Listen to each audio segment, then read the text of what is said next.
Israeli Prime Minister Benjamin Netanyahu insists that the Israeli Defense Forces will press ahead with the plan to launch a military offensive in southern Gaza, where at least half of Gaza's 2.3 million people are sheltering. This despite warnings from around the world, including the UN chief, that an invasion of Rafah would lead to a slaughter. The latest warning has come from Netanyahu's closest ally, US President Joe Biden. On Monday, Biden dialed Netanyahu and made it clear that Israel cannot go ahead with its Rafah mission until the US first sees a clear plan detailing how civilians would be evacuated first. This was the first phone call between the two leaders in more than a month, as differences between them have grown substantially over how Israel is conducting this war. Joe Biden had his first phone call with Israeli leader Benjamin Netanyahu in 2 months on Monday, where he told him an Israeli operation in Rafah would deepen anarchy in Gaza. Tensions have risen between Israel and the US, its top ally, over Netanyahu's handling of the war in Gaza. US National Security Advisor Jake Sullivan said later that Biden told Netanyahu Israel needed a coherent strategy rather than to smash its way into the war-torn enclave. A major ground operation there would be a mistake. It would lead to more innocent civilian deaths, worsen the already dire humanitarian crisis, deepen the anarchy in Gaza, and further isolate Israel internationally. On Sunday, Netanyahu had reaffirmed his pledge to push into Rafah in Gaza's southern tip, where more than half of the territory's 2.3 million residents have been sheltering to escape fighting farther north. However, after Biden's call, the White House said Israel agreed to send teams to Washington to discuss the way forward and would not proceed with a Rafah operation before the talks happened this week or the next. Meanwhile, Israel claims it killed 20 militants in a deadly clash at Al-Shifa hospital in Gaza City early Monday. In video from Israeli forces, Israeli soldiers could be seen firing their weapons and moving into the compound. Gunshots and explosions were heard in eyewitness footage of the raid, which Israel says also resulted in the death of a top Hamas operative. Israel says more than 200 terrorist suspects were apprehended in Al-Shifa. Gaza's Hamas-run health ministry said the Israeli raid led to multiple casualties and set off a fire in one of the buildings. Fighting in Gaza continues to take a toll on civilians, cutting off food supplies for thousands. A UN-backed monitor, the Integrated Food Security Phase Classification, or IPC, said Monday around half of Gaza's population, or 1.1 million people, were facing catastrophic shortages of food, and around 300,000 people there now face the prospect of famine-scale death rates. Let's now get you the latest on the legal troubles that Donald Trump is facing. Former US President Donald Trump cannot find a single private company to guarantee the $464 million he has been ordered to pay in a New York civil fraud case. Trump must either pay the full amount in cash or secure a bond in order to continue his appeal. If he's unable to do so by the 25th of March, he faces the prospect of some of his real estate assets being seized by the New York Attorney General. Trump said securing a bond of that size was practically impossible. For a fee, a bonding company would guarantee the full amount to the New York court, but that company would then have to pay the full amount if Trump were to lose his appeal and failed to pay up. Trump issued a statement saying the bond he was asked to pay would be impossible for any company, including one as successful as mine. Remember, the lawyers said they had approached as many as 30 companies, but with no success. All right, let's now get you the latest on the mystery surrounding the Princess of Wales. Every new day seems to bring a new conspiracy theory about the Princess of Wales, Kate Middleton. Just where is Kate Middleton? This question has dominated the news in tabloids, mainstream media and on social media for weeks now, and fueled countless wild theories about her whereabouts, health, even her marriage. Now, the latest pictures, ostensibly of the Princess of Wales at a farmer's market, have not convinced the conspiracy theorists. A photo and video published by British tabloid The Sun shows a couple walking at a market in Windsor, and the tabloid claims it was a smiling Kate Middleton and her husband, Prince William. The caption reads, "Great to see you, Kate." Now, Nelson Silva, who took this video, told The Sun, "I didn't feel like they were hiding who they were, but they didn't quite know how people would react because there has been this build-up about their whereabouts, and I got the sense they just wanted to be swift in there." Kate looked happy and relaxed. They look happy just to be able to go to a shop and mingle. Kate looked relieved, like it was a success going to a shop. It felt natural, he said. Another newspaper, the Daily Mail, lauded the image, saying it would silence the conspiracy theorists. It said the picture will reassure fans that Kate is making a good recovery from her abdominal surgery. The new visuals come just a week after a massive furore over the Kensington Palace officially releasing edited photos of the princess. They later issued a kill order for the image after several news agencies claimed the image was doctored, stirring an enormous controversy that made global headlines and spawned multiple new theories. So how did it all start? 42-year-old Kate Middleton has not been seen in public since she underwent that abdominal surgery for a non-cancerous but unspecified condition on the 16th of January.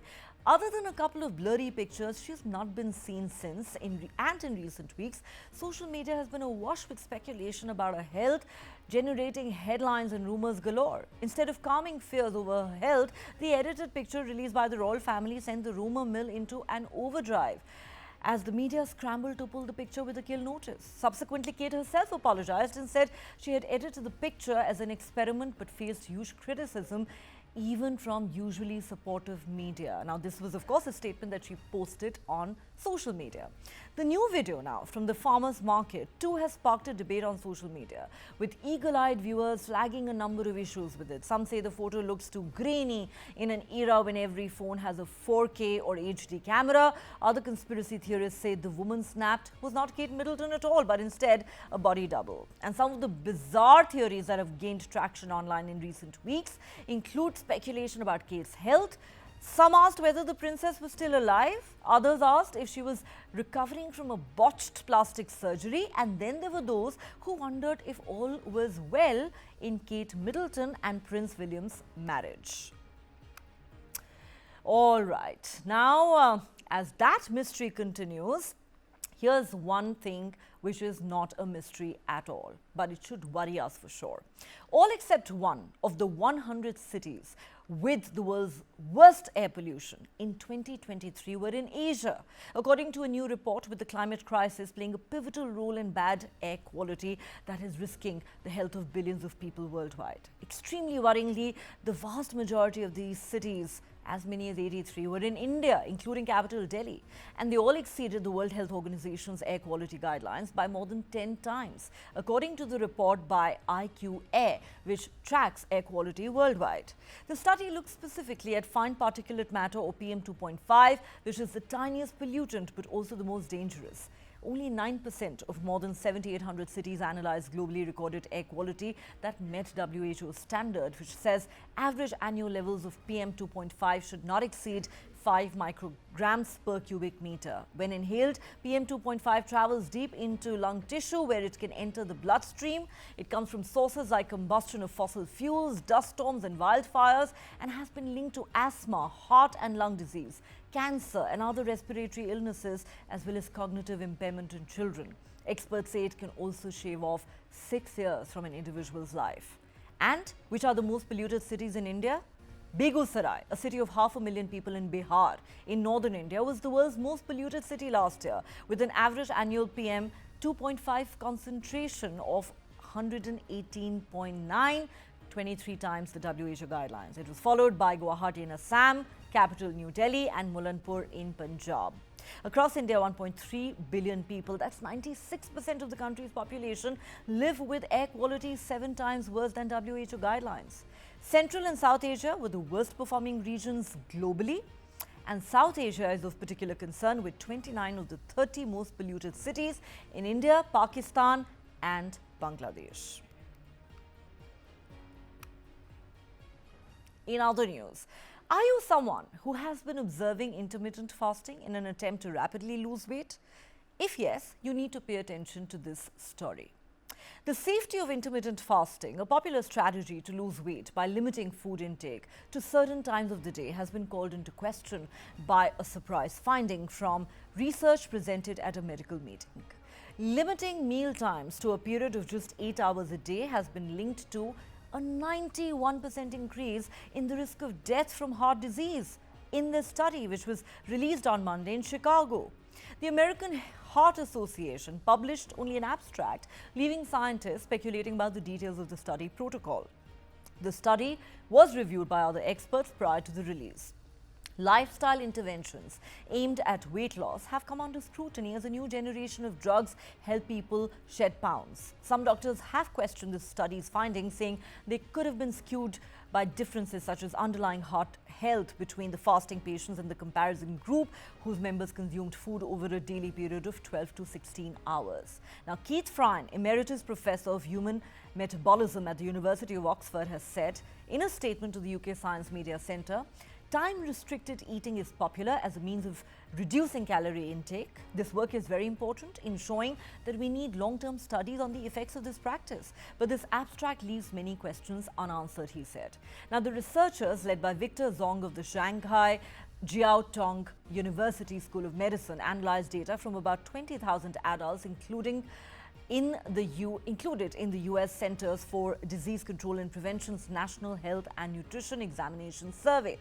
The study looked at answers to questionnaires along with death data from 2003 through 2019 because it relied in part on forms that required patients to recall what they ate over 2 days. About half of the patients were men and the mean age was 48. It wasn't clear how long the patients continued the intermittent fasting, though the researchers assumed they kept it up. The fasting patients were more likely to be younger men with a higher BMI and food insecurity. They also had a lower prevalence of hypertension, diabetes and cardiovascular disease based on self-reports. All right, and now we have an interesting interview with billionaire and one of the richest men in the world, Elon Musk. Billionaire Elon Musk's use of psychedelic drugs like ketamine to treat depression made news a few weeks ago. Reports also stated that several board members at both Tesla and SpaceX developed concerns over his use of drugs, which could have major consequences for his health and for the vast business empire that he oversees. Now the billionaire has addressed the use of ketamine, claiming it has helped him lead the company. The Tesla CEO's comment was made in an interview with American journalist Don Lemon.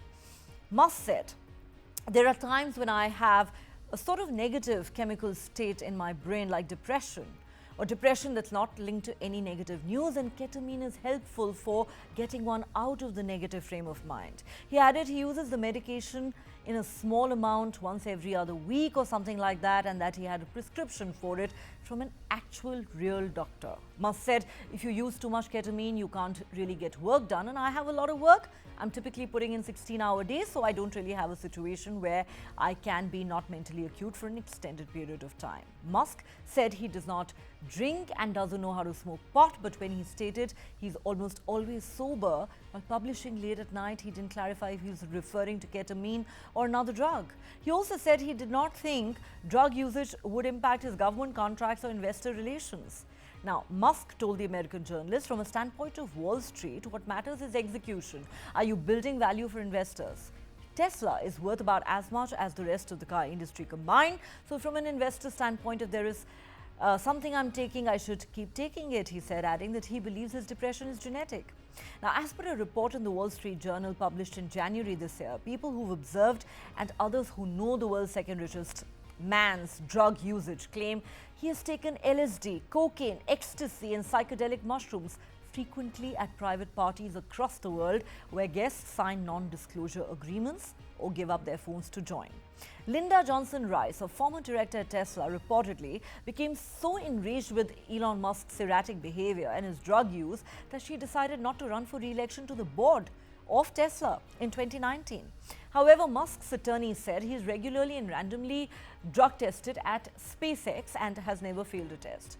In 2018, Musk actually landed in trouble with NASA after he was seen consuming marijuana on the Joe Rogan show.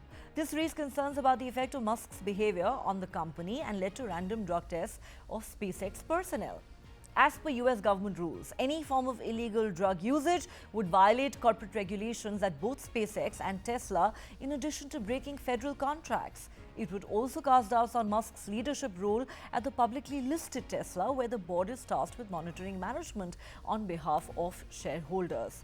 But, well, Elon Musk is Elon Musk. He thinks psychedelic drugs actually help him deal with depression. All right, well, that pretty much brings us to the end of this edition of Global Lens. Thanks so much for watching. But as we wrap up, we're leaving you with some more stories that are making global headlines today. Thanks for watching.